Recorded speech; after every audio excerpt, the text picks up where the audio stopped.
like all these tough things are happening for a reason. So why not take advantage of this and build that integrity now? Because I know I can use it later on in life.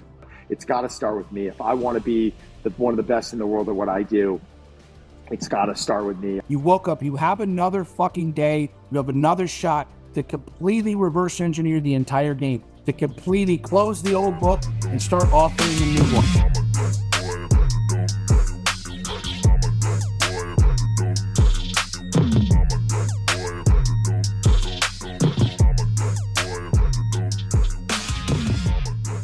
Before your father passed away, there's something that your father said to you, and you know I'm an emotional dude, so I'm going to take you right there. Yeah. What was it like when you know you had a father who would have loved to have spent another 4 or 5 decades with you, say to you on his deathbed, son, you don't even realize how blessed you are yet? What was that like for you? Oh, man, that was extremely grounding. For me to not really understand that just yet was a lot. And, I said, why the heck did he say that? What's making him say that? What am I doing that's allowing him to kind of say that? And after doing some of my homework on my pops, he came up really rough. He didn't really know his dad. His grandmother, who was 72, raised him. He was adopted at the age of 16. He was kind of a misfit, ends up getting put into the draft, goes to the Vietnam War, does the Vietnam thing. Fast forward, it has me at one point, and gets to actually see, the future that he wanted for his life right in front of him, right on his deathbed. He now shares with me like, hey man, like you've got it. You've gone to the prep schools. We've gone out of our way to really sacrifice our lives to set you up for the big win. And when I was sleeping on the floor at the University of Florida as an intern, I had that woe is me energy. I can't see the future just yet, but like, I feel like it's going to be bright, but I'm sleeping on the floor right now, Pops. Like, and you're going through what you're going through. Like, this does not feel good.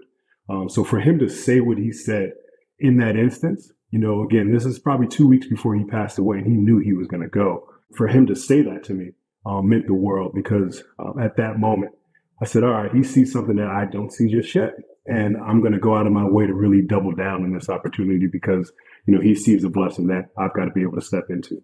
What does it feel like, and how did you have a burn, right, that told you everything that your father told you, and then you having this burn while you're sleeping on the floor, that one day, knowing that that's where you were at the University of Florida, that now you would be the director of performance for the Philadelphia 76ers. What did that feel like? Yeah, man. That moment, I had to lean on God.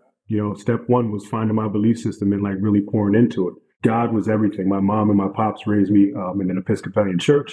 And it helped me set the foundation of where I was in that moment and where I am now. So step one was understanding my belief system and just pouring into it. So what I did every day, I just prayed. I said, hey, if this is where I'm supposed to be, continue to show me the signs, continue to pour on me, show me that this is something that I know I can grow from. And then step two, I got really clear at an early age that I either wanted to play basketball or be a coach. And so in that instance, I said, you know what, dude, I'm doing it. Again, I'm not getting paid just yet, but I'm doing it, right? So if you value this is a core value of yours, like, let's go, let's dial in. So I figured out, the things that I loved about strength and conditioning, and I figured out how to actually educate myself in those things. I picked up some more educational tools.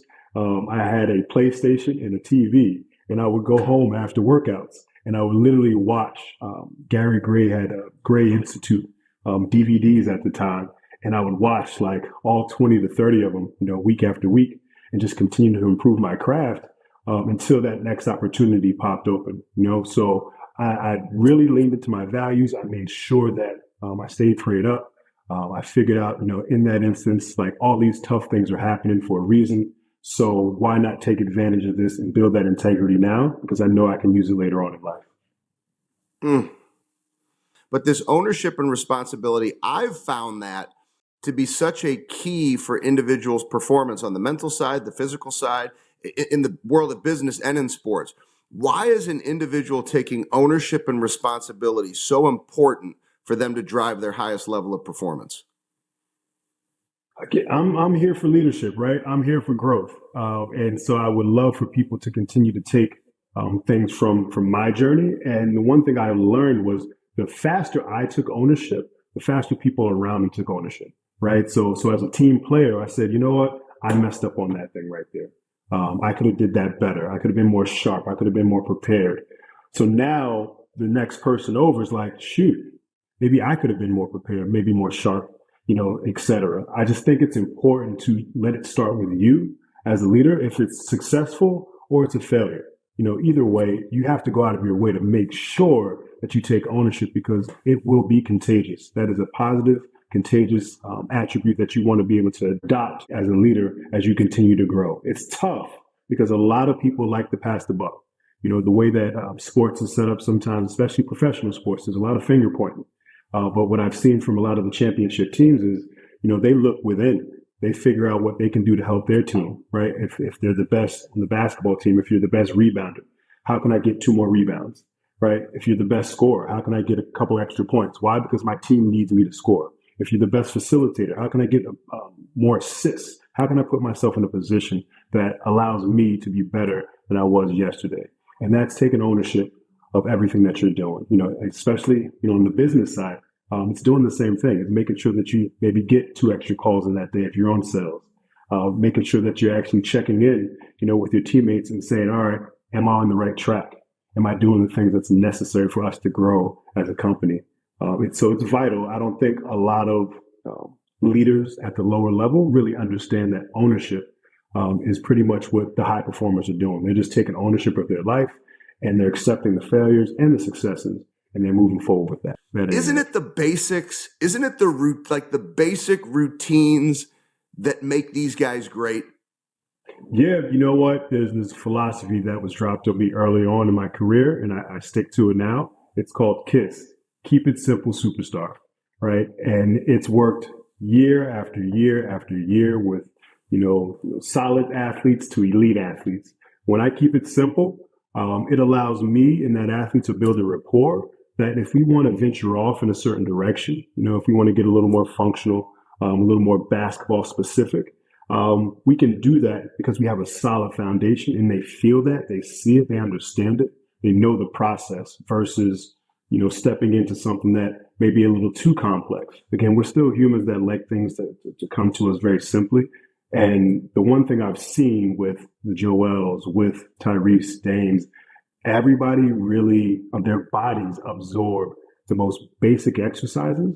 When we have to go more of a global, more of a local focus of like, hey, this is hurting me right now. Sweet, I'll sit down with the physical therapist, and then we'll create a variation that allows us to now step outside the typical box, right? So the variations typically come from the foundational pieces. So understanding that, it goes back to routine, so outside of strength and conditioning, what are you doing to prepare yourself to actually go to the gym, right? What does your morning practice look like? Maybe they're so young, they haven't started meditation just yet, but I feel like some of the high schools are actually doing a good job of presenting that a lot earlier on. So people are stepping into their meditation, their prayer period early in the morning, and then they're obviously doing their breakfast and doing the things that they need to do prior to coming into practice. And then when they get to the facility, what are they doing then, right? Are they checking in with the athletic trainer? Are they checking in with the chefs to get breakfast if they didn't have it at home? Sweet. What's next? Foam roll. Sweet. Let's foam roll. Let's get the body warmed up. Oh, you know what? It's time to go to the weight room next, right? One after the other, stacking those days, setting the new standards.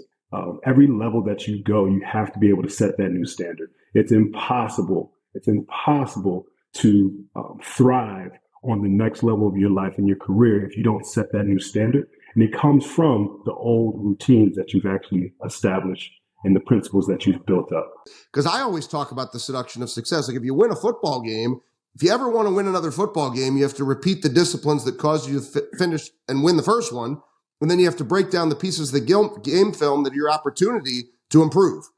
Right. So how are you teaching and coaching those methodologies to keep people from being seduced by success? Like you're not seduced. It's got to be practiced, right? And I think it's understanding. One of the reasons why I love this industry that I jumped into is I really felt like most of it was in our control, where I could play college baseball. I was a really good player. I played at a Division I school. I was a 3-hitter, started my sophomore year through my senior year. I was a 2-year captain. Like I had a good career, right? But you could still go into a game and strike out twice, or you can hit the ball hard 4 times and line out. It's like it doesn't reflect the work that you did. And I think one of the reasons why I fell in love with this was I was like, oh my God, I can change my physiology in that period of time. I can just go in and I can eat right. I can train. I can get my steps in. I can put work into this, into recovery and all these things. And I just feel better from it. And to have that type of power over yourself, over your mood, and be able to, no matter what, kind of change it, that to me was really powerful. And that was practiced. And to be honest, most people look at what I do and they're like, oh my God, it's got to be so hard. Like, it's actually, I'm sorry to say this, it's incredibly easy, because this is just what I've been doing. And if I wasn't like, don't you want to have a piece of pizza? I'm like, well, when I want to have a piece of pizza, I do. Sunday I was watching football. I had 4 slices of pizza. Like, loved it. Delicious. The next day it was to business. Like, I had my fun. I was done. And it's time to move on off of that. And I become like this robot where it's time to train. It doesn't matter what time it is. Like you said, like you work out 2:30, 3 in the morning. Like, it doesn't matter. It doesn't matter what I have. It doesn't matter. And people, oh, you're tired. Shouldn't you be sleeping? It's not about the muscle. It's not about my abs. It's about my mind. It's about going in, and if I wake up and I feel crappy, being able to change that mood instantaneously. And when you rinse and repeat and rinse and repeat and rinse and repeat for 20, 25, 30 years, like it becomes really easy. It's like anything else. It has to be practiced. Someone comes to me, they're like, I'm not hungry in the morning. I don't eat breakfast. And I'm like, well, when's the last time you had breakfast? 5 years ago. I'm like, well, of course you're not hungry. Your body's learned to adapt to not eating breakfast. Like, do you want to start incorporating breakfast in? Well, I feel like my energy's dropping and I feel like it would help me. All right, let's start building on this slowly. And that's the problem, is we might look at, Ben Newman speaking and just say, well, I could be motivated. Like, no, you don't. Like, you've got to go through 25, 30, 35 years of just, excuse my language, shit. Like, just working for free. Me, how many free training sessions did I do? Or how many moments have I bent over backwards for people that I just never saw again? And, was that wasted time? No, that allowed me to develop character. That allowed me to develop work ethic. I don't regret one of those free sessions, even if I never saw those people again, or even if if they burned me. I'm still happy I did it, because it allowed me to be able to tell the story, and it shows that level of resiliency and coming back at it and coming back at it. I told you, I almost missed 37 consecutive payrolls at my club. Like, the American Express shut off my card. Con Ed shut off my power. And the next, power goes off, and I'm walking out. The members are like, where's the power? I'm like, freaking Verizon just hit a pipe outside. Like, the freaking, cursing them out. Like, windows up, shades up. Do I have to start singing? Let's get some energy up in here. And people would just start laughing, and we'd move. And like, my heart would be racing, because I'd be like, oh my God, I gotta keep my game face on right now. And then I gotta go find money, and I gotta be able to make this happen. It's just part of my path, man. I'm not telling you I'd wish it on anyone. It was just part of my path, and I made best use of it.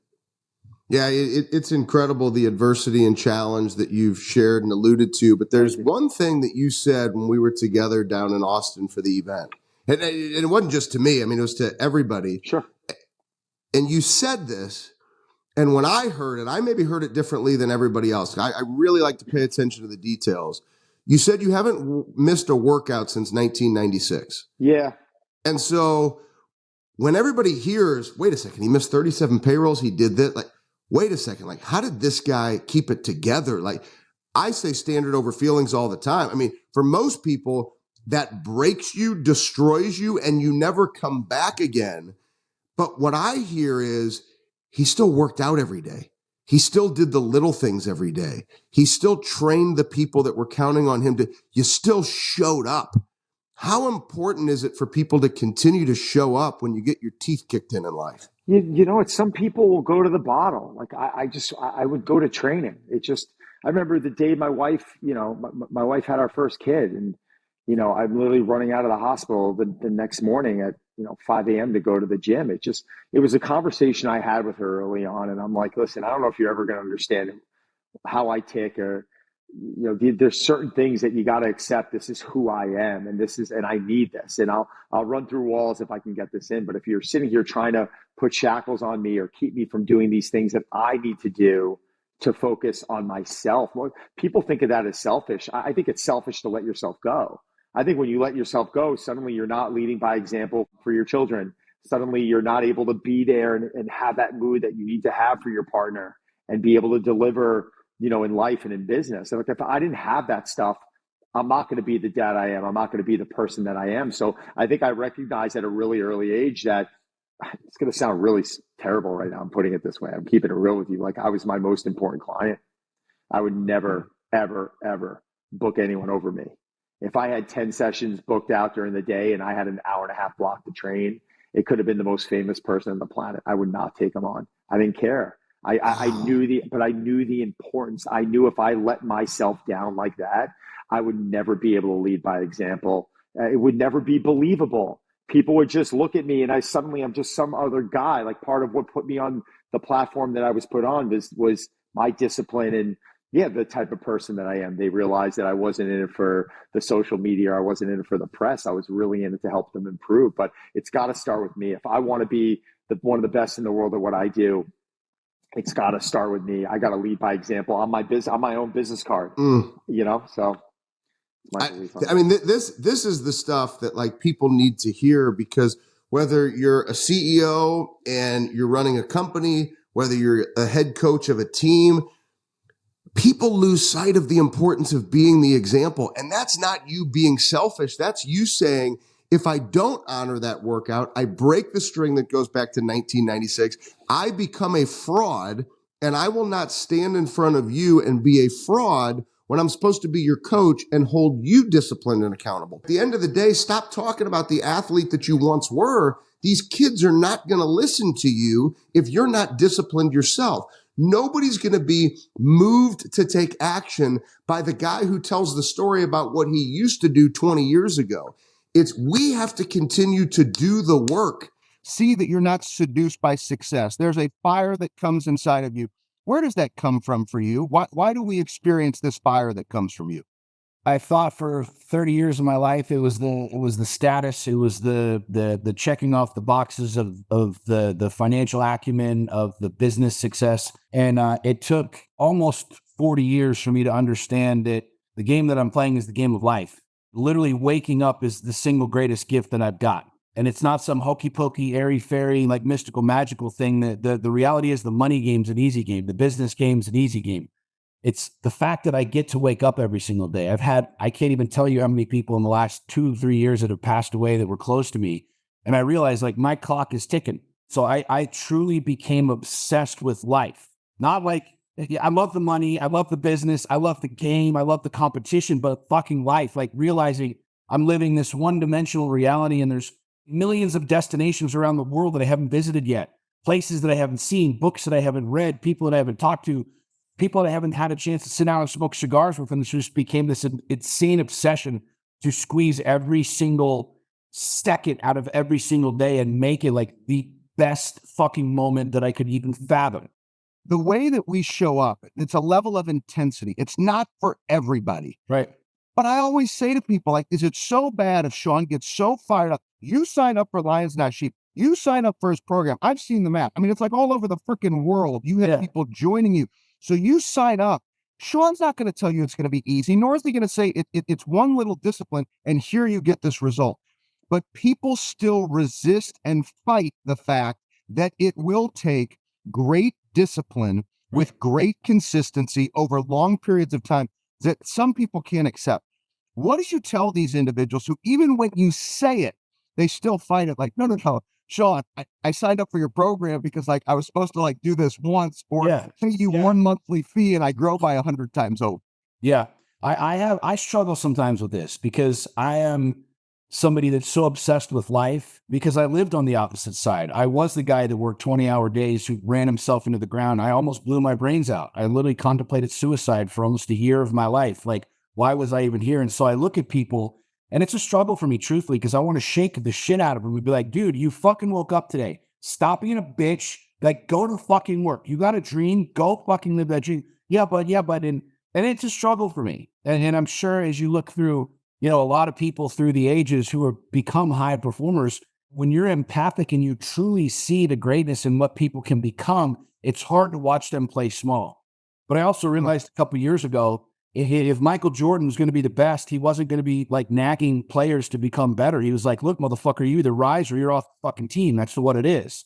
And so I really started to step into a place of leadership a couple of years ago and realizing I can't pull anybody with me. I can't make anybody do this. So for me, the greatest lighthouse that I can shine, like the greatest light that I can shine, is my victories, my success, my wins, and just showing people like this is what I built, because I didn't come from money. I grew up in a single parent home. There's no silver spoon near my mouth. There's no rich grandpa that I called to bail me out when I was struggling. You know what I mean? I built every single thing that you see, right? And I've got a team, and I've got people, and I've got a beautiful wife and amazing friends that are part of this experience. But make no mistake, I fucking built this.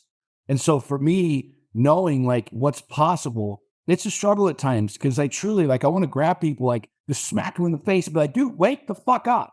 Like, you're not being a good fucking man. Like, you're not being a good provider, a good father. Your kids are watching you be a fucking complaining, whining little fucking turd. Like, get your shit together. And it's a struggle, but at the same time, I realize that you just said this, not everybody's meant for it. Not everybody's meant to be an entrepreneur. I mean, not everybody's meant to become a multimillionaire. Not everybody's meant for the stage. Not everybody's meant to do these things. But I do believe that everybody's meant for more. Whatever that more looks like to you, I want to help you get there. I want to show you what's possible. I want to show you what you can do from the darkness, what you can do from a broken home, what you can do being raised in a single parent, and what you can do in this culture, in this environment right now that's telling you to sit down, quiet down, just be a silent freaking observer. There is a radical opportunity for everybody to achieve more. Like, the thing that I fear the most is getting to my deathbed, realizing God put ideas in the air and fashion in the air, and I squandered it today. Because as you and I study, and as we read, and we go back and we read the words of all of the Carnegies and the Rockefellers and all the gurus from before, they all say the same fucking thing at the end of their book. All of them. The titans of industry, they all say the same shit. If I could go back and do it all over again, I would have spent more time with my family, and I would have spent more time doing the shit that I wanted to do. None of them. Steve Jobs, it's $7 billion. He was worth $7 billion when he died. He literally says, I can't buy the cure for my cancer. I can't do that. If I could go back, I would have spent more time doing the shit that I want to do. And I consider myself a pretty fucking smart person. So as I evolved as a man over the years, I realized they're talking to me. They're talking to me. They're talking to you. They're talking to every motherfucker listening to this podcast. They're talking to you. You have right now what they wish they had, which is life. And so I made the declaration myself, like, I do not separate work and home. There is no work. There is no home. It is my life. I am like a single track human being. So when I invest in my business, I'm 150% of my business. When it's day night, it doesn't matter who calls me. Jesus Christ could be at my front door knocking, and I'm like, you're going to have to wait because it's date night. This is how obsessed I am with this reality. When I'm with my kids, look, if the office caught on fire, I have smart enough people that will call 911. Let me know how it fucking goes. I'll get to you when I'm done with my kids. Because what the fuck am I going to do? Run over there with a hose and put the fire out? This is what I understood years ago. And so for me, when I'm with my family, it's as balls deep, ruthlessly committed as it is to my money and my business. When I'm meditating, it's as powerfully connected as it is when I'm smashing freaking weights at the gym. And this is what I understood years ago, is like, there is no separation. And I did this game the wrong way. I had home life and I had work life, and I was one man over here and one man over here. And as I talked about in my book, I felt like I was juggling bowling balls. And juggling bowling balls fucking sucks. I've never really tried it because I'm not a great juggler. I can juggle baseballs and tennis balls, but I would imagine juggling bowling balls gets really freaking tired and really fast. And when I was at home, I felt like I needed to be at work. And when I was at work, I needed to be at home. And all of a sudden the light went on, and after, like, I blew my whole world up. And I was like, why not just have everything be one? Why not have my family be involved in my business and my business be my family? Why not build a life where there is no separation, where I don't have to delineate who I am one day, who I am another day? I mean, I have sat in big meetings where I'm like doing big deals, and my kids will FaceTime me, and I'll have millions of dollars on the line. And I'm like, hold that thought. And I pick my phone up, and I'm FaceTiming with my children, because what if that was the last time they call? You understand what I'm saying? Mm-hmm. There is no separation for me. I am living my life, doing my deal. There is no one guy over here and one guy over here. It is an obsessed, passionate man about life, about business, about leadership, about being a father, about being a patriarch, about being a leader, about being a son of God. Like, there is no delineation across the board for me. If you're listening to this, man, and your life sucks, you're down, you're wherever, I get it. Like, I get it. I've been there, right? Break everything down to the simplest denominator. You woke up today. You got a shot today, right? And I don't care how bad it is. I don't care how shitty everybody in your life is. You won the fucking lottery, because I guarantee you walk through a cemetery and there's a ton of motherfuckers that are dead in the ground that would give anything to trade places with you. They trade places with you, no matter how shitty your life is, no matter how dark the hole is, no matter how much money you owe, no matter how much your wife fucking hates you, husband hates you, whatever. They would trade places with you in a second. So remember that shit. You woke up.